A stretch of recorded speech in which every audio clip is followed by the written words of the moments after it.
കവിഞ്ഞൊഴുകുമി അനുഗ്രഹം നിറഞ്ഞൊഴുകുമി അനുഗ്രഹം കവിഞ്ഞൊഴുകുമി അനുഗ്രഹം നിറഞ്ഞൊഴുകുമി അനുഗ്രഹം എൻ പാപവും ശാപവും ഒഴുകി ദൂരയാ ഞാൻ സൗഖ്യമാ നീതിയായ ദൈവ പൈതലാ യേശുവിൻ സ്വന്തമായി തീർന്നു ഞാൻ എന്നെന്നും. കവിഞ്ഞൊഴുകുമി അനുഗ്രഹം 2000 വർഷങ്ങൾക്ക് മുമ്പ് അപ്പോസ്തലന്മാർ പറഞ്ഞ ഒരു വാക്ക് ഞങ്ങൾക്ക് പറയാതിരിക്കാനാവുന്നില്ല, പറയാതെ വയ്യ. അതാണ് ഇന്ന് നമ്മൾ കേൾക്കാൻ പോകുന്നത്. കവിഞ്ഞ് ഒഴുകുന്ന അനുഗ്രഹത്തിലേക്ക് സ്വാഗതം. ആ വേദഭാഗം ഞാനൊന്ന് വായിക്കാം. അപ്പോസ്തല പ്രവൃത്തികളുടെ പുസ്തകം 4-ാം അധ്യായം 20-ാം വാക്യം. ഞങ്ങൾക്കോ ഞങ്ങൾ കണ്ടും കേട്ടും ഇരിക്കുന്നത് പ്രസ്താവിക്കാതിരിക്കാൻ കഴിയുന്നതല്ല എന്ന് അവർ ഉത്തരം പറഞ്ഞു. ഒരു മുടന്തൻ സൗഖ്യമായ സംഭവം എല്ലാവർക്കും ബൈബിൾ പരിചയമുള്ളവർക്കറിയാം. യേശു ക്രിസ്തുവിൻ്റെ പുനരുദ്ധാനത്തിന് ശേഷം കർത്താവ് സ്വർഗാരോഹണം ചെയ്തു. ശിഷ്യന്മാരെ കർത്താവ് സ്വർഗത്തിൽ നയിച്ച പരിശുദ്ധാത്മാവിൽ നിറച്ചു. അങ്ങനെ പത്രോസും യോഹന്നാനും ആ ദേവാലയ ഗോപുരത്തിൽ പോകുമ്പോൾ ഒരു മുടന്തനെ കാണുകയാണ്. യേശുവിൻ്റെ നാമത്തിൽ നടക്കുക എന്ന് പറഞ്ഞപ്പോൾ ആ വ്യക്തി കുതിച്ചെഴുന്നേറ്റ് നടന്നു. ജനങ്ങളെല്ലാം ഓടിക്കൂടി അപ്പോസ്തലന്മാരുടെ ചുറ്റും കൂടി. ഒടുവിൽ പറഞ്ഞാൽ ഈ അപ്പോസ്തലന്മാരെ അന്നത്തെ സന്നദ്ധരീം സംഘം, യഹൂദന്മാരുടെ പരമോന്നത ഒരു സംഘമാണ്, സന്നദ്ധരി സംഘം വിളിപ്പിച്ച് അവരോട് പറഞ്ഞു, മേലാൽ ഈ നാമത്തിൽ ഒന്നും മിണ്ടിപ്പോകരുത്, മേലാൽ നിങ്ങൾ ഈ സാക്ഷ്യങ്ങളൊന്നും ഇവിടെ പറഞ്ഞുകൊണ്ടിരിക്കരുത് എന്ന് പറഞ്ഞപ്പോൾ ആ സംഭവം നമ്മൾ വായിക്കുന്നു. അപ്പോസ്തല പ്രവൃത്തി 4:18 മുതൽ. പിന്നെ അവരെ വിളിപ്പിച്ചിട്ട് യേശുവിൻ്റെ നാമത്തിൽ അശേഷം സംസാരിക്കരുത്, ഉപദേശിക്കുകയും അരുത് എന്ന് കൽപ്പിച്ചു. അതിന് പത്രോസും യോഹന്നാനും, ദൈവത്തേക്കാൾ അധികം നിങ്ങളെ അനുസരിക്കുന്നത് ദൈവത്തിന് മുമ്പാകെ ന്യായമോ എന്ന് വിധിപ്പീൻ. ഞങ്ങൾക്കോ ഞങ്ങൾ കണ്ടും കേട്ടുമിരിക്കുന്നത് പ്രസ്താവിപ്പാതിരിപ്പാൻ കഴിയുന്നതല്ല. അവരുടെ കണ്ടതാ യേശു ഉയർത്തെഴുന്നേറ്റത്. അവരുടെ കണ്ണാലെ കണ്ടത് ആ നാമം പറഞ്ഞപ്പോൾ മുടന്തൻ ചാടി എഴുന്നേറ്റത്. പ്രിയപ്പെട്ടവരെ, നമ്മൾ സാക്ഷ്യങ്ങൾ കേൾക്കുമ്പോൾ, ക്രിസ്തീയ ശുശ്രൂഷകൾ കാണുമ്പോൾ ചിലരെങ്കിലും ഓർക്കും, ഇതൊക്കെ എന്തിനാ ഇവരിങ്ങനെ പറയുന്നത്? അതെ, പറയാതെ വയ്യ. ഇന്ന് എന്നെ കേൾക്കുന്ന എല്ലാവർക്കും വേണ്ടി, മനുഷ്യരായ എല്ലാവർക്കും വേണ്ടി ഒരുവൻ മരിച്ചു. ഞാൻ കർത്താവിനോട് കരഞ്ഞു, കർത്താവേ എനിക്ക് സൗഖ്യം നീ തന്നാൽ മാത്രമേ എനിക്കുള്ളൂ. യേശുവിൻ്റെ നാമത്തിൽ നീ കാണാൻ കൊതിച്ചത് നീ കാണാനും, നീ കയറാൻ കൊതിച്ചെടുത്ത് കയറാനും, നിന്റെ ജീവിതത്തിൽ ആകാൻ പറ്റത്തില്ല എന്ന് വിചാരിച്ചത് ആക്കി മാറ്റാനും കഴിയുന്ന ഒരു നല്ല കർത്താവിനെ ഞാൻ ഇന്ന് പകൽ പ്രസംഗിക്കുന്നു. അപ്പോസ്തല പ്രവൃത്തികൾ 3-ാം അധ്യായത്തിന്റെ ആദ്യ വാക്യം, അവിടെയാണ് ഈ സംഭവം തുടങ്ങുന്നത്. വായിച്ചാട്ടെ. ഒരിക്കൽ പത്രോസും യോഹന്നാനും 9-ാം മണി നേരം പ്രാർത്ഥന സമയത്ത് ദൈവാലയത്തിലേക്ക് ചെല്ലുമ്പോൾ അമ്മയുടെ ഗർഭം മുതൽ മുടന്തനായ ഒരാളെ ചിലർ ചുമന്നുകൊണ്ട് വന്നു. അവനെ ദൈവാലയത്തിൽ ചെല്ലുന്നവരോട് ഭിക്ഷ യാചിപ്പാൻ സുന്ദരമെന്ന ദൈവാലയ ഗോപുരത്തിങ്കൽ ദിനം പ്രതി ഇരുത്തുമാറുണ്ട്. ഈ യെരൂശലേം ദേവാലയത്തിന് പല ഗേറ്റുകളുണ്ട്. ഷീപ്പ് ഗേറ്റ്, ആട്ടുവാതിൽ, സുന്ദരം എന്ന വാതിൽ. അങ്ങനെ ഒരു വാതിലാണ് സുന്ദരം, ബ്യൂട്ടിഫുൾ എന്നാണ് ആ ഗേറ്റിൻ്റെ പേര്. അതിലെ കടന്നു പോകുന്ന ആൾക്കാരോട് ഭിക്ഷയ്ക്ക് ആളെ ഇരുത്തും. നമ്മൾ കണ്ടിട്ടില്ലേ ഉത്സവ സ്ഥലങ്ങളിൽ, കൺവെൻഷൻ സ്ഥലങ്ങളിലൊക്കെ കുറേ ഭിക്ഷക്കാരെ ഒന്നിച്ച് ഒരു കോൺട്രാക്ടേഴ്സ് പോലെ കൊണ്ടുവന്ന് അവരെ ഇങ്ങനെ കൊണ്ടിരുത്തും. ഇതാ ഈ മനുഷ്യനെ ചുമന്നുകൊണ്ടിരുത്തുകയാണ്. ആ വ്യക്തിയുടെ സ്ഥിതി ഒന്ന് ചിന്തിച്ചു നോക്കൂ. അവന് വീട്ടുകാരവനെ വെറുത്തുകൊണ്ടാകണമെന്നില്ല. ഇയാളൊരു ഏണിംഗ് മെമ്പറല്ല. വീട്ടിൽ ഈ മനുഷ്യനോട് ഭക്ഷണം കൊടുക്കണമെങ്കിൽ, ഇത്രയും പ്രായമായൊരു വ്യക്തിക്ക് ഭക്ഷണം കൊടുക്കണമെങ്കിൽ ആ വീട്ടിൽ വകയില്ല. അങ്ങനെ തനിക്കാണെങ്കിൽ ഒന്നും നടന്നു പോകാൻ പോലും കഴിവില്ല. നടന്നു പോകാണെങ്കിൽ നടന്നെങ്കിലും പിച്ച് തണ്ടാകും. അതുകൊണ്ടായിരിക്കണം ഭിക്ഷക്കാരെ കോൺട്രാക്റ്റായിട്ട് കൊണ്ടുപോകുന്ന ആരോ ചിലർ ഇവരോട് പറഞ്ഞു കാണും, നിനക്ക് ഭിക്ഷ തേടി കിട്ടുന്നതിൽ പകുതി ഞങ്ങൾക്ക്, പകുതി നിനക്ക്. അങ്ങനെ തനിക്ക് പിച്ചെടുത്താൽ പോലും കിട്ടുന്നത് മുഴുവനായിട്ട് കിട്ടാത്ത സ്ഥിതിയിൽ യഹൂദനാണ് ഇദ്ദേഹം പാരമ്പര്യം പറയാനുള്ള ആളാണ്. ഇദ്ദേഹത്തിന്റെ പ്രിയപ്പെട്ടവരെല്ലാം ദേവാലയത്തിൽ ആരാധിക്കാൻ പോകുന്നുണ്ട്. ദേവാലയത്തിലെ ഉത്സവത്തിന് പോകുന്നുണ്ട്, പക്ഷേ ഇദ്ദേഹത്തിന് ഇതെല്ലാം വെളിയിലിരുന്ന് കാണാനേ പറ്റത്തുള്ളൂ. എന്നാൽ ഇന്ന് പകൽ ഞാൻ ഓർപ്പിക്കട്ടെ, പല നന്മകളും വെളിയിലിരുന്ന് കാണാൻ മാത്രമേ എനിക്ക് ഭാഗ്യമുള്ളൂ എന്ന് ചിന്തിച്ചവർ, യേശുവിൻ്റെ നാമത്തിൽ നീ കാണാൻ കൊതിച്ചത് നീ കാണാനും, നീ കയറാൻ കൊതിച്ചെടുത്ത് കയറാനും, നിന്റെ ജീവിതത്തിൽ ആകാൻ പറ്റത്തില്ല എന്ന് വിചാരിച്ചത് ആക്കി മാറ്റാനും കഴിയുന്ന ഒരു നല്ല കർത്താവിനെ ഞാൻ ഇന്ന് പകൽ പ്രസംഗിക്കുന്നു. അവനെ അവർ കൊണ്ടിരുത്തുകയാണ്. സ്വന്തം കാലിൽ തനിക്ക് നിൽക്കാൻ പറ്റുന്നില്ല. യേശു കർത്താവ് ഈ ഭൂമിയിൽ വന്നത് പരാശ്രയമായി ജീവിക്കുന്ന നിനക്ക് ഒരു അത്ഭുത ജീവിതം തരാന്. ഇനി ആർക്കും ഭാരമാകാതെ, ഇനി വീട്ടുകാർക്ക് ഭാരമാകാതെ, ഇനി ആർക്കും നീ ഒരു തലവേദനയാകാതെ, ഇവൻ കാരണമായി എനിക്ക് ചെലവെന്ന് വരാതെ നിന്നെ ഉയർത്താനാണ് യേശു വന്നിരിക്കുന്നത്. ആമേൻ. ഈ മനുഷ്യൻ ദേവാലയത്തിൽ കടക്കുന്നവരോട് ഭിക്ഷ ചോദിക്കാറുണ്ട്. താഴ്ത്തു വായിച്ചാട്ടെ. അവൻ പത്രോസും യോഹന്നാനും ദൈവാലയത്തിൽ കടപ്പാൻ പോകുന്നത് കണ്ടിട്ട് ഭിക്ഷ ചോദിച്ചു. പത്രോസും യോഹന്നാനും അതിന് മുമ്പിലത്തെ അധ്യായത്തിൽ നമുക്കറിയാം, യേശു ക്രിസ്തു മരിച്ചു, അടക്കപ്പെട്ടു, ഉയർത്തു. ഈ പത്രോസിനും യോഹന്നാനും ഒക്കെ യേശു ഉയർത്തെന്ന് വിശ്വസിക്കാൻ പറ്റിയില്ല. 40 ദിവസം അവരുടെ കൂടെ ഇരുന്ന് താൻ ജീവനോടെ ഉണ്ടെന്നവരെ ഉറപ്പിച്ചെന്നാണല്ലോ ഈ ലേഖനം തുടങ്ങുന്നത് തന്നെ. എന്നിട്ട് പോകാൻ നേരത്ത് യേശു സ്വർഗാരോഹണം ചെയ്യാൻ നേരത്ത് പറഞ്ഞു, ഞാൻ പോവുക, പക്ഷേ നിങ്ങൾ യെരൂശലേം വിട്ട് പോകരുത്. നിങ്ങൾ സാധാരണ മനുഷ്യരാ, നിങ്ങളുടെ പാപപരിഹാരത്തിനായി ഞാൻ മരിച്ചു, നിങ്ങൾ വിശ്വസിച്ചതോടെ നിങ്ങളുടെ പാപത്തിന് പരിഹാരം വന്നു. ഇനി നിങ്ങളുടെ മേൽ പരിശുദ്ധാത്മാവ് വരും, ദൈവത്തിൻ്റെ ശക്തി നിങ്ങളുടെ മേൽ വരും. നിങ്ങൾ പോകാതെ കാത്തിരുന്ന് പ്രാർത്ഥിക്കണം. അങ്ങനെ അവർ മാളിക മുറിയിൽ ഒന്നിച്ച് പ്രാർത്ഥിച്ചപ്പോൾ 2-ാം അധ്യായത്തിന്റെ തുടക്കത്തിൽ നമ്മൾ വായിക്കുന്നു, പെട്ടെന്ന് കൊടിയ കാറ്റടിക്കുന്ന പോലെ ഒരു മുഴക്കമുണ്ടായി. സ്വർഗത്തിൽ ചെന്ന് കർത്താവായ യേശു ദൈവത്തിന്റെ പരിശുദ്ധാത്മാവിനെ മാനവജാതിയുടെ മേലയച്ചു. ക്രിസ്ത്യാനിയുടെ മേലല്ല അയച്ചത്, യഹൂദന്റെ മേലല്ല അയച്ചത്, മാനവജാതിയുടെ മേൽ ദൈവത്തിന്റെ, ഈശ്വരന്റെ ആത്മാവ്, ചൈതന്യം മനുഷ്യന്റെ മേൽ മടങ്ങി വന്നിരിക്കുന്നു. പാപിയായ മനുഷ്യന് ഒരിക്കലും പ്രാപിക്കാൻ കഴിയില്ല ദൈവത്തിന്റെ ആത്മാവിനെ. എന്നാൽ ദൈവത്തിന്റെ പൈതലെ, എന്നെ കേൾക്കുന്ന സഹോദര, മനുഷ്യരായിട്ട് എന്നെ കേൾക്കുന്ന ഏവർക്കുമുള്ളതാ ദൈവത്തിന്റെ ആത്മാവ്. അതാണ് പത്രോസ് വിളിച്ചു പറഞ്ഞു, ഈ വാഗ്ദത്തം, പരിശുദ്ധാത്മാവെന്ന വാഗ്ദത്തം നിങ്ങൾക്കും നിങ്ങളുടെ മക്കൾക്കും നമ്മുടെ കർത്താവ് വിളിച്ചു വരുത്തുന്ന ദൂരസ്ഥരായ ഏവർക്കുമുള്ളതത്രേ. അടുത്തിരിക്കുന്ന വ്യക്തിയോട് പറഞ്ഞേ, നിങ്ങൾക്കും ദൈവത്തിന്റെ പരിശുദ്ധാത്മാവിനെ കിട്ടും.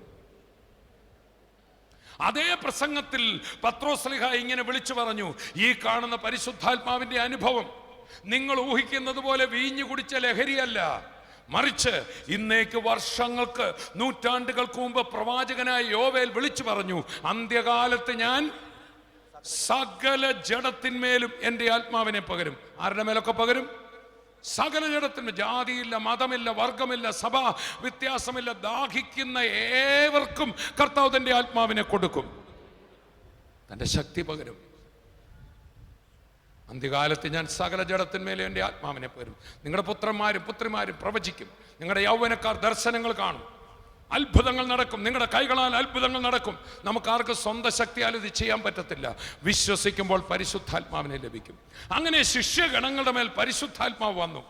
പരിശുദ്ധാത്മാവ് വന്നു കഴിഞ്ഞ് അവർ പോകുമ്പോൾ അവരുടെ ജീവിതത്തിൽ നടന്ന ആദ്യത്തെ അത്ഭുതമാണ് നമ്മളിവിടെ വായിക്കുന്നത്. അങ്ങനെ പത്രോസും യോഹന്നാനും ഒന്നിച്ച് നടന്നു. അടുത്തിരിക്കുന്ന ആൾ പറഞ്ഞ, പരിശുദ്ധാത്മാവിൽ നിറഞ്ഞാൽ മാത്രം പോരാ, ഒന്നിച്ച് നമ്മൾ നടക്കണം. നമ്മളെല്ലാവരും തികഞ്ഞവരായ കൊണ്ടല്ല, പത്രോസിന് യോഹന്നാന്റെ എല്ലാ സ്വഭാവവും ഇഷ്ടമായതുകൊണ്ടല്ല, യോഹന്നാന് പത്രോസിന്റെ എല്ലാ രീതികളും ഇഷ്ടമായതുകൊണ്ടല്ല, രണ്ടുപേർക്ക് വേണ്ടി മരിച്ചത് ഒരേ യേശുവാ. ഇന്ന് എന്നെ കേൾക്കുന്ന എല്ലാവർക്കും വേണ്ടി, മനുഷ്യരായ എല്ലാവർക്കും വേണ്ടി ഒരുവൻ മരിച്ചു. എൻ്റെ സഹോദരനെ യേശുവിനെ അംഗീകരിക്കാമെങ്കിൽ എനിക്ക് അംഗീകരിക്കാമേലേ. അടുത്തിരിക്കുന്ന ആളുടെ കയ്യിലൊന്ന് പിടിച്ചിട്ട് പറഞ്ഞ്, ബ്രദറിൻ്റെ കുറവുകളോടുകൂടെ ബ്രദറിനെ യേശുവിനെ സ്വീകരിക്കാമെങ്കിൽ എനിക്കാണോ വിഷയം? ഒന്ന് കരം പിടിച്ച് ചോദിച്ചേ. അതുകൊണ്ട് കുറവുകളൊന്നും നോക്കത്തില്ല. അതുകൊണ്ടാണ് തമ്മിൽ ചേരാതിരുന്ന ശിഷ്യന്മാർ പരിശുദ്ധാത്മാവ് വന്നപ്പോൾ അവർ ഒന്നിച്ച് നടക്കുക.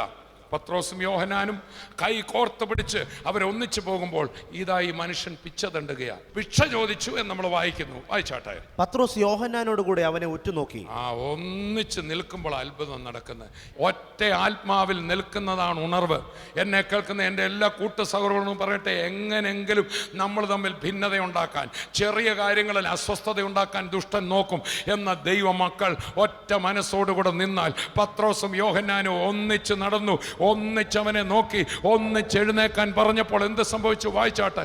പത്രോസും യോഹന്നാനും പത്രോസ് യോഹന്നാനോട് കൂടെ അവനെ ഉറ്റുനോക്കി. ഞങ്ങളെ നോക്കൂ എന്ന് പറഞ്ഞു. അവൻ വല്ലതും കിട്ടുമെന്ന് കരുതി അവരെ സൂക്ഷിച്ചു നോക്കി. അപ്പോൾ പത്രോസ്, വെള്ളിയും പൊന്നും എനിക്കില്ല, എനിക്കുള്ളത് നിനക്ക് തരുന്നു. നസറായനായ യേശു ക്രിസ്തുവിന്റെ നാമത്തിൽ നടക്ക എന്ന് പറഞ്ഞു അവനെ വലം കൈക്ക് പിടിച്ച് എഴുന്നേൽപ്പിച്ചു. ക്ഷണത്തിൽ അവന്റെ കാലും നരിയാണി ഉറച്ചു. അവൻ കുതിച്ചെഴുന്നേറ്റ് നടന്നു. നടന്നും തുള്ളിയും ദൈവത്തെ പുകഴ്ത്തിയും കൊണ്ട് അവരോടുകൂടെ ദേവാലയത്തിൽ കടന്നു. ആയുസ് മുഴുവൻ അകത്ത് കയറുന്നവരോട് പിച്ച തണ്ടിയവൻ അവരോടൊപ്പം അകത്ത് കയറി. ഇന്ന് എന്നെ കേൾക്കുന്ന ഓരോരുത്തരോടും ഞാൻ പറയാം, ഇതാ കർത്താവ് ചെയ്യുന്നു. എന്നാൽ പ്രിയപ്പെട്ടവരെ, ഈ വലിയ അത്ഭുതം നടന്നപ്പോൾ അവിടുത്തെ ചില ക്രിസ്തുവിന്റെ ഈ സ്നേഹത്തെ തിരിച്ചറിയാത്ത, വാസ്തവത്തിൽ പൈശാചിക ബന്ധനം തലയ്ക്ക് പിടിച്ച ചില പരീശന്മാർ, പുരോഹിതന്മാരുടെ ഒക്കെ ഇടയിൽ, എന്നാൽ പല പരീശന്മാരും യേശുവിൽ വിശ്വസിച്ചു, പല പുരോഹിതന്മാരും വിശ്വാസത്തിന് അധീനരായി. അപ്പോൾ തന്നെ ഈ സൗഖ്യം നടന്ന വ്യക്തിയുടെ വിടുതൽ കാണാൻ അവർക്ക് കണ്ണില്ല. ഇതിനകത്ത് എന്തെങ്കിലും കൃത്രിപ്പുണ്ടോ? യേശു സൗഖ്യം നടത്തിയപ്പോഴും യേശു അല്ല ചെയ്തത്, ഇത് പിശാചിനെ കൊണ്ടാ ചെയ്തെന്ന് പറഞ്ഞ്, മാത്രമല്ല ശബത്തിൽ എന്തിനാ സൗഖ്യമാക്കിയെന്ന് ചോദിച്ച് സൗഖ്യം കിട്ടിയവരുടെ വിടുതലും അവർക്ക് കിട്ടിയ സമാധാനവും കാണാൻ കണ്ണില്ല. ഒരു ക്രിമിനൽ മാറിയത്, ഒരു മദ്യപാനി രൂപാന്തരപ്പെട്ടത്, ഒരു തകർന്നു കിടക്കുന്ന കുടുംബം വിടുതലായത്, ഒരു ഭാര്യയും ഭർത്താവും ഒന്നിച്ചത്, പിശാചിനാൽ പീഡിക്കപ്പെട്ടവർ വിടുതലായത്, കണ്ണ് കാണുന്ന അനേകരുള്ളതോർത്ത് ഞാൻ കർത്താവിനെ സ്തുതിക്കുക. എന്നാൽ അത് കണ്ടിട്ടും ഇത് ദൈവമാ ചെയ്തതെന്ന് അവർക്ക് ഉറപ്പില്ലാതെ പത്രോസിനെയും യോഹന്നാനെയും വിമർശിക്കാൻ തുടങ്ങി. അങ്ങനെ പത്രോസിനെയും യോഹന്നാനെയും സന്നദ്ധരെയും സംഘത്തിൽ അവരുടെ മതകോടതിയുടെ മുമ്പിൽ കൊണ്ടുവന്ന് വിസ്തരിച്ചിട്ട് പറഞ്ഞു, ഈ നാമത്തിൽ ഇനി അശേഷം മിണ്ടിപ്പോരുത്. മറ്റുള്ളവർക്ക് വിടുതൽ കിട്ടുന്നതിലല്ല ഇവരുടെ താല്പര്യം, മറിച്ച് തങ്ങളുടെ അധികാരമോടെ നടത്താൻ നോക്കുക. അതാണ് 4:18 മുതൽ നമ്മൾ വായിക്കുന്ന 4:18 മുതൽ വായിക്കപ്പെടുന്നത്. ശ്രദ്ധിക്കുക. പിന്നെ അവരെ വിളിച്ചിട്ട് യേശുവിന്റെ നാമത്തിൽ അശേഷം ഇനി അശേഷം എന്ത് ചെയ്തു പോകരുത്? സംസാരിക്കരുത്, ഉപദേശിക്കുകയും അരുത് എന്ന് കൽപ്പിച്ചു. അതിന് പത്രോസും യോഹന്നാനും ദൈവത്തെക്കാൾ അധികം നിങ്ങളെ അനുസരിക്കുന്നത് ദൈവത്തിന്റെ മുമ്പാകെ ന്യായമോ എന്ന് വിധിപ്പീൻ. ദൈവമാ ഞങ്ങളോട് പറഞ്ഞത് ഈ വിടുതലിന്റെ സന്ദേശം എല്ലാവരോടും പറയണമെന്ന്. ദൈവമാ ഞങ്ങളെ ഇത് ഏൽപ്പിച്ചത്. നിങ്ങൾ തന്നെ ഒന്ന് ചിന്തിച്ചു നോക്കിയേ. അവരൊരു എന്താ പറഞ്ഞ അവരോട് ഒരു വല്ലാത്ത ഭാഷയിലല്ല ഇത് പറയുന്നത്. അവരവരുടെ ആ അവസ്ഥ പറയുക. ദൈവം ഞങ്ങളെ ഏൽപ്പിച്ചൊരു ശുശ്രൂഷയായത്. ദൈവമാ തൻ്റെ പുത്രനെ ഈ ഭൂമിയെ വിട്ടത് തകർന്നിരിക്കുന്നവരുടെ വിടുതലിന് വേണ്ടി. എൻ്റെ വീട് സമാധാനമില്ലാതെ തകർന്നിരുന്ന ഒരു കല്യാണത്തിന് വിളിച്ചാൽ പോകാൻ എനിക്ക് മനസ്സില്ലായിരുന്നു. എൻ്റെ ജീവിതം മദ്യത്തിലും മയക്കുമരുന്നിലും തകർന്നിരുന്ന യേശുവിൻ്റെ സ്നേഹം എന്നെ രൂപാന്തരപ്പെടുത്തിയപ്പോൾ വഴിയരികിൽ നിന്ന് പരസ്യവും നടത്തുന്ന ആളായിരുന്നു ഞാൻ. ട്രാക്റ്റ് കൊടുക്കുന്ന ആളായിരുന്നു. കർത്താവ് ഇവിടം വരെ കൊണ്ടുവന്നു. TV പ്രസംഗിക്കണമെന്നൊന്നും എനിക്ക് നിർബന്ധമില്ല. പക്ഷെ കർത്താവ് തന്നതുകൊണ്ട് ലോകം മുഴുവൻ പ്രസംഗിക്കും. എന്താണെന്നറിയാമോ? എന്നെ വിടുവിച്ച കർത്താവ് മറ്റുള്ളവരെയും വിടുവിക്കണം. അപ്പോൾ ഇവിടെ ഒരു അഹങ്കാരവാക്ക് പറയല്ല. ദൈവം ഏൽപ്പിച്ചത് ചെയ്യാതിരിക്കാൻ പറ്റുമോ എന്ന് നിങ്ങളൊന്ന് വിധിച്ചേ. അടുത്ത വാക്യം. ഞങ്ങൾ കണ്ടും കേട്ടും ഇരിക്കുന്നത് ഞങ്ങൾക്ക് കണ്ടും കേട്ടും ഇരിക്കും. ഞങ്ങളുടെ കണ്ണുകൊണ്ട് കണ്ടതാ. ഈ മനുഷ്യൻ പിച്ച തണ്ടിക്കൊണ്ടിരുന്നതാ. നമ്മൾ കേൾക്കുന്ന ഓരോ സാക്ഷ്യങ്ങളും മുമ്പിൽ വന്ന് ചിലർ സാക്ഷ്യം പറയുമ്പോൾ ചെല്ല് പറയും ഇത് ആളെ കൂട്ടാനാ, ചെല്ല് പറയും ഇത് പറയിപ്പിക്കുന്ന. ഞാൻ ഈ സാക്ഷ്യം പറഞ്ഞ ഓരോരുത്തരോടും ചോദിച്ചു, നിങ്ങൾ എന്തിനാ ഇത് പറയുന്നു? അവർ കണ്ണുനീരോടെ പറഞ്ഞൊരു വാക്കുണ്ട്, എന്നെ വിടുവിച്ച കർത്താവ് മറ്റുള്ളവരെയും വിടുവിക്കണം. ഹല്ലേലൂയ, ഹല്ലേലൂയ, അതാ അപ്പോസ്തലന്മാർ പറയുന്നത്. ഞങ്ങൾ കണ്ടും കേട്ടും അനുഭവിച്ചുള്ളത് ഞങ്ങളെങ്ങനെ മിണ്ടാതിരിക്കും? പറയാതെ വയ്യ.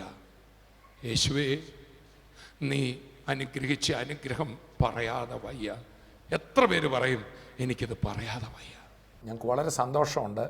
നമ്മുടെ മിഷൻ മന്ത്സിലൂടെ നമുക്ക് ക്യാമറാസ്, അതുപോലെ നമുക്കൊരു റിട്രൈവിംഗ് സിസ്റ്റം ഇല്ല, ഇങ്ങനെ കാര്യങ്ങൾക്ക് വേണ്ടി പറഞ്ഞു. പലരും അതിനകത്ത് കൈ നീട്ടിയതിൽ വളരെ നന്ദിയുണ്ട്. എന്നാൽ നമുക്ക് വേണ്ടിയ ഒരു റിട്രൈവിംഗ് സിസ്റ്റത്തിനൊക്കെ വേണ്ടി ഇനിയും വരേണ്ടിയിരിക്കുന്നു. ജൂലൈ 31 വരെയാണ് നമ്മുടെ മിഷൻ മന്ത്സ്. അതായത് ഇനി കുറച്ച് ദിവസങ്ങൾ കൂടെ ഉള്ളൂ. അടുത്ത മാസം 31 നമുക്കെല്ലാവർക്കും ചേർന്ന് പ്ലാൻ ചെയ്ത് നമ്മുടെ ഈ TV പ്രോഗ്രാമിലൂടെ ലോകമെങ്ങും അനേകരെ വിടുവിക്കുവാൻ നമ്മൾ ഒന്നിച്ച് കൈ നീട്ടാൻ പോവുക. ഓരോരുത്തരും അതിനുവേണ്ടി പ്രാർത്ഥിക്കണം. കർത്താവ് മനസ്സിൽ തോന്നിക്കും, പരിശുദ്ധാത്മാവ് തന്നെ തോന്നിക്കും, ഈ ഒരു വേലയിൽ ഞാൻ എന്താ കൊടുക്കേണ്ടത്, എന്താ ചെയ്യേണ്ടത്. നമുക്കൊന്നിച്ച് മിഷൻ മന്ത്സ് 30-നകം നമുക്കതിൽ പങ്കാളിയാകണം. ഈ നമ്പറുകളിൽ ഏത് സമയത്ത് നിങ്ങൾക്ക് വിളിച്ച് അതെങ്ങനെ അതിൽ പാർട്ട്ണറാകാൻ പറ്റുമെന്ന് നിങ്ങളോട് ഇവിടുന്ന് ഓഫീസിൽ നിന്ന് അറിയിക്കും. ഈ മിഷൻ മന്ത് 5 വർഷത്തിന് ശേഷമാണ് നമ്മൾ ഒന്നിച്ച് ഒരു 5 വർഷത്തിന് ശേഷം നമ്മൾ ഒന്നിച്ച് ഒരു സുവിശേഷ വേലയ്ക്ക് കൊടുക്കുന്ന ഒരു അനുഭവമാണ്. അതുകൊണ്ടാണ് ഇത് 3 മാസം നീണ്ടു നിൽക്കുന്നത്. ജൂലൈ 31 മിഷൻ മന്ത് ഇനിയും ഏതാനും ദിവസങ്ങളേ ഉള്ളൂ. ജൂലൈ 31 നമ്മുടെ മിഷൻ മന്ത് അവസാനിക്കുക. 5 വർഷത്തിന് ശേഷം നമ്മൾ ഒന്നിച്ച് ചേർന്ന് മീഡിയ എന്ന് പറയുന്ന തോമസ് ബ്രദർ പറഞ്ഞ പോലെ ഒരു ക്രൂസൈഡിൽ ഒരു കുടുംബത്തിൽ സംസാരിക്കുകയും അപ്പോൾ തന്നെ അനേകർ ആത്മഹത്യത്തിൽ നിന്നും കുടുംബജീവിതം തകർന്നവർ ഒന്നിപ്പിക്കാനും ഒക്കെയും ഈ ടെലിവിഷൻ പ്രോഗ്രാം അതിന് മുഖാന്തരമായി തീർന്നു. ഇതിന് സ്പോൺസർ ചെയ്യുന്നവരും ഇതിൻ്റെ പിന്നിൽ നൽകിയവരും ഇതിന് ഒരു കാര്യം ഉറപ്പായി ഞങ്ങൾക്കറിയാം. വചനത്തിലൊരു മനോഹരമായൊരു വാഗ്ദത്തമുണ്ട്. ദൈവം തന്നോടുള്ള സ്നേഹത്തിനായി ചെയ്ത ഒരു കാര്യവും മറന്നു കളയുവാൻ അനീതിയുള്ളവൻ അല്ല എന്ന് പറഞ്ഞാൽ, കർത്താവായ യേശുക്രിസ്തുവിനോടുള്ള സ്നേഹത്തിൽ നമ്മൾ ഇതിന് നൽകുമ്പോൾ അത് മറന്നു കളയത്തില്ല എന്ന് പറഞ്ഞാൽ, നമ്മളും നമ്മുടെ തലമുറകൾ ഉള്ളിടത്തോളം കാലം ദൈവം നന്മ കൊണ്ട് അനുഗ്രഹിക്കുക തന്നെ ചെയ്യും. അനുഗ്രഹിക്കപ്പെടാൻ ഇതിന് നൽകണ്ട.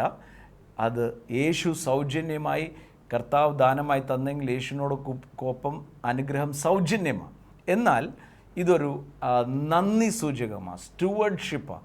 കർത്താവ് ഇതൊരു അനുഗ്രഹമായി തീർന്നു. ഞങ്ങൾ കേൾക്കുന്ന ഓരോരുത്തരും ജൂലൈ 31 വരെ നമ്മൾ മിഷൻ മന്ത് ഉണ്ട്. എങ്കിലും അത് ആദ്യമേ തന്നെ നൽകുവാണെങ്കിൽ പ്ലാൻ ചെയ്യാനും ഓരോ കാര്യം നടപ്പിലാക്കാൻ ഞങ്ങൾക്ക് സഹായകമായിരിക്കും.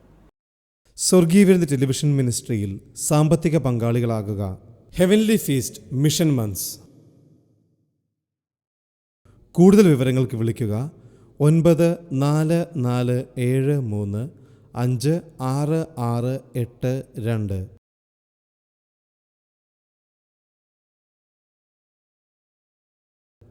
വരൂ, യേശുവിനായി സുവിശേഷത്തിനായി വിതറാം, വാരി വിതയ്ക്കാം.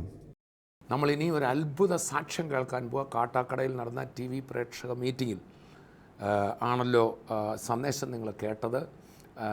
അതേ ഹോളിൽ ഒരത്ഭുത സൗഖ്യത്തിൻ്റെ സാക്ഷ്യം 2011 കാട്ടാക്കട ക്രിസ്ത്യൻ കോളേജ് ഗ്രൗണ്ടിൽ നടന്ന മീറ്റിങ്ങിൽ മരണത്തോട് മല്ലടിച്ച ഒരു സ്ത്രീയെ കർത്താവ് സൗഖ്യമാക്കി. 4 വർഷത്തിന് ശേഷം താൻ പൂർണ്ണ വിടുതലോടെ വന്ന് സാക്ഷ്യം പറഞ്ഞു. അതെ, പറയാതെ വയ്യ. നമ്മൾ ആ സാക്ഷ്യം കേൾക്കുന്നതിന് മുമ്പ് ഓർപ്പിക്കട്ടെ, ഈ ദിവസങ്ങളിൽ UK ജർമ്മനിയിലും അതുപോലെ അമേരിക്കയിലും മീറ്റിങ്ങുകൾ നടക്കുന്നു. ഞാനിവിടെ ശുശ്രൂഷിക്കുന്നുണ്ട്. എല്ലാവരും പ്രാർത്ഥിക്കണം. നമ്പറുകൾ നിങ്ങൾക്ക് ഈ സ്ക്രീനിൽ ലഭിക്കുന്നതായിരിക്കും. നിങ്ങളുടെ പ്രിയപ്പെട്ടവരെ വിളിച്ചറിയിക്കണം. അത്ഭുത സാക്ഷ്യത്തിലേക്ക് പോകാം.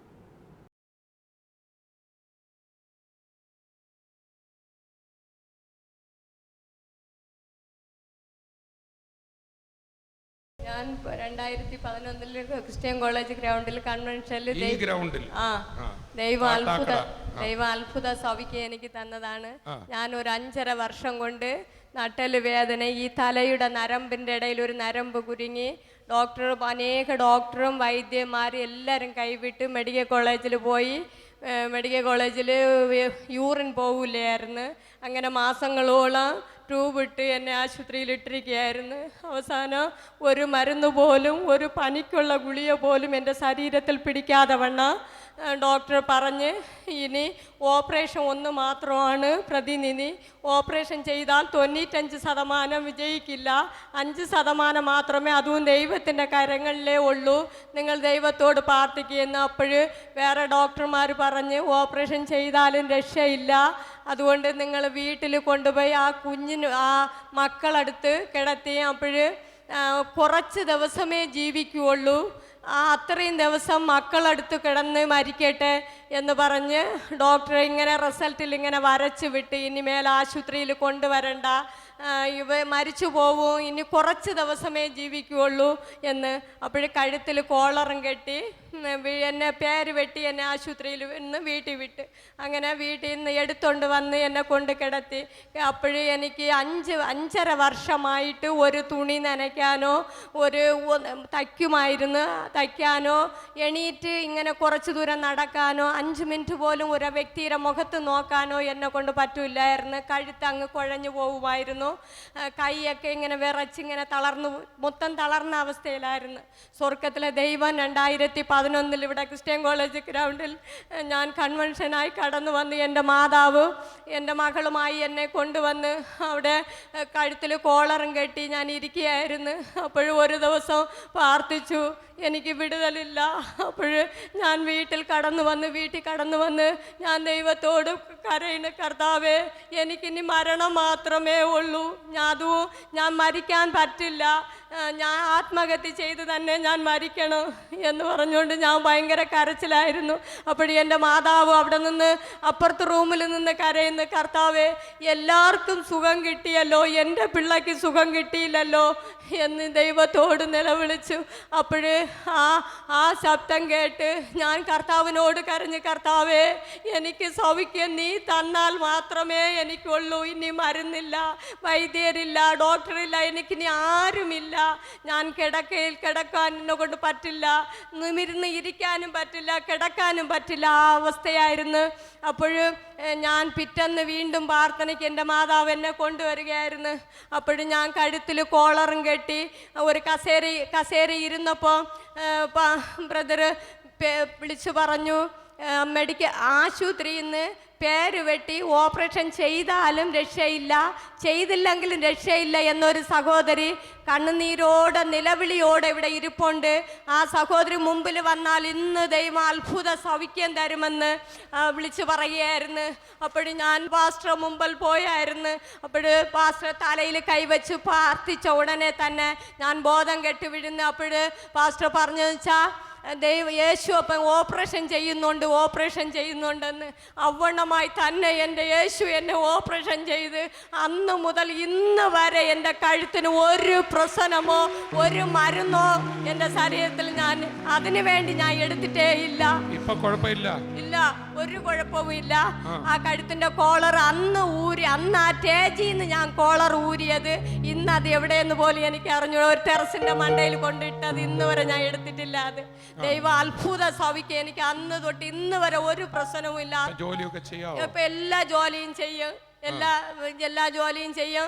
ഞാൻ അനേകർക്ക് വേണ്ടി ഞാൻ ഇപ്പൊ പ്രാർത്ഥിക്കും, അനേക രോഗികൾക്ക് വേണ്ടി ഞാൻ പ്രാർത്ഥിക്കും. ദൈവം അത്ഭുത സൗഖ്യം നൽകുന്നുണ്ട്, അവർക്ക് സൗഖ്യം നൽകുന്നുണ്ട്, നല്ല ആരോഗ്യമുണ്ട്. കരമടിച്ച് നമുക്ക് കർത്താവിനെ സ്തുതിക്കാം. എന്തൊരു അത്ഭുത സൗഖ്യമാണ് യേശു ആ മകളുടെ ജീവിതത്തിൽ ചെയ്തത്. പൂർണ്ണ ആരോഗ്യവതിയായി ഇന്ന് ആ മകൾ വന്നിരിക്കുമ്പോൾ ഡോക്ടർമാർ കൈയൊഴിഞ്ഞൊരു കേസാണ്. ആ മകൾ പറഞ്ഞത് ഇങ്ങനെയാണ്, എൻ്റെ പേര് വെട്ടിക്കളഞ്ഞു, വീട്ടിൽ പറഞ്ഞു വിട്ടു, ഇനി മരണമേ മുമ്പിലുള്ളൂ. പ്രിയപ്പെട്ടവരെ, ഈ തിരുവചനത്തിൽ എഴുതിയിരിക്കുന്ന ഒന്നും മാനുഷിക വാക്കുകളല്ല. യേശു പറഞ്ഞു, ആകാശം മാറും, ഭൂമി മാറും, വചനം മാറത്തില്ല. ഈ അത്ഭുതവും വിളിച്ചറിയിക്കുന്ന ഒരേ ഒരു കാര്യമാണ്, യേശു ക്രിസ്തു ഉയർത്തെഴുന്നേറ്റ് ജീവിക്കുന്നു. ഇത് കേട്ടുകൊണ്ടിരിക്കുമ്പോൾ ആ ഭവനത്തിൽ നിങ്ങളായിരിക്കുന്ന സ്ഥലത്ത് ഇതേ കർത്താവ് നിങ്ങളുടെ തൊട്ട് സമീപമുണ്ട്.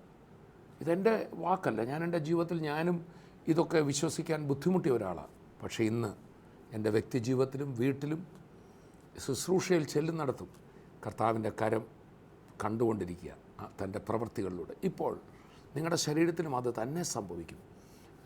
കുഞ്ഞുങ്ങളെക്കുറിച്ച് വളരെ ഭാരപ്പെട്ട് കുഞ്ഞിൻ്റെ രോഗത്തെക്കുറിച്ച് വളരെ ഭാരപ്പെട്ട് എന്നെ കേൾക്കുന്ന മാതാപിതാക്കൾ, നിങ്ങളിപ്പോൾ തന്നെ ആ കുഞ്ഞിൻ്റെ മേൽ കൈവെക്കണം. യേശുവിൻ്റെ നാമത്തിൽ അത്ഭുതം നടക്കും. ഇന്ന് നമ്മൾ കേട്ട സഹോദരിയെ പോലെ കഴുത്തിന് ബെൽറ്റും ഒക്കെ ഇട്ട് അസ്ഥി സംബന്ധമായ പ്രോബ്ലങ്ങൾ, മറ്റു പല എല്ലിന് അകൽച്ച, ഇങ്ങനെ എത്രയോ പ്രശ്നങ്ങളാണ്. നിങ്ങൾ ആ സ്ഥാനത്ത് കരം വെക്കണം.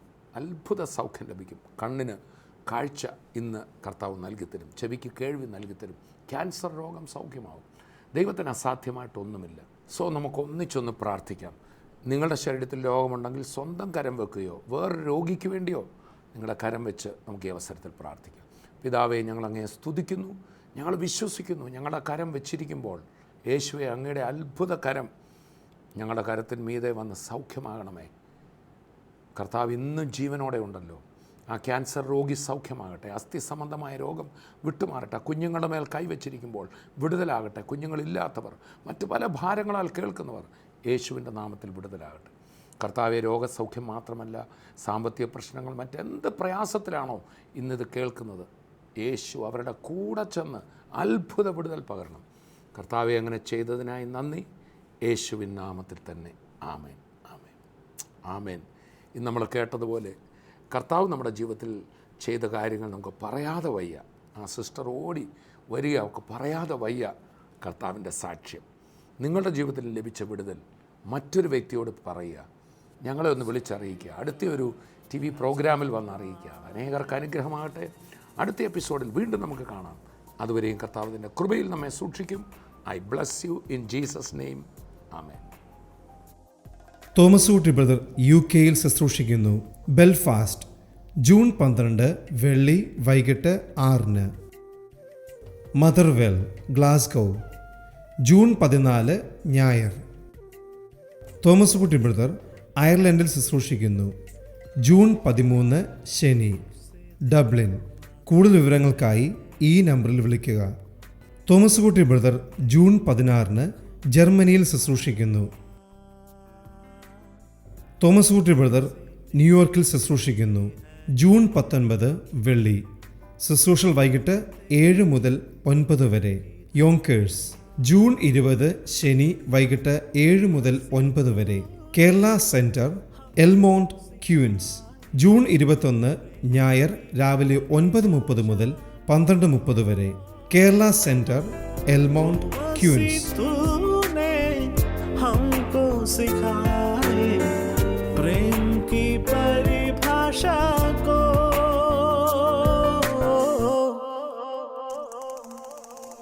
प्रेम का सागर है तू, चांदी का राजकुमार है तू, चरणों में आकर हाथ उठाकर करते हैं तेरे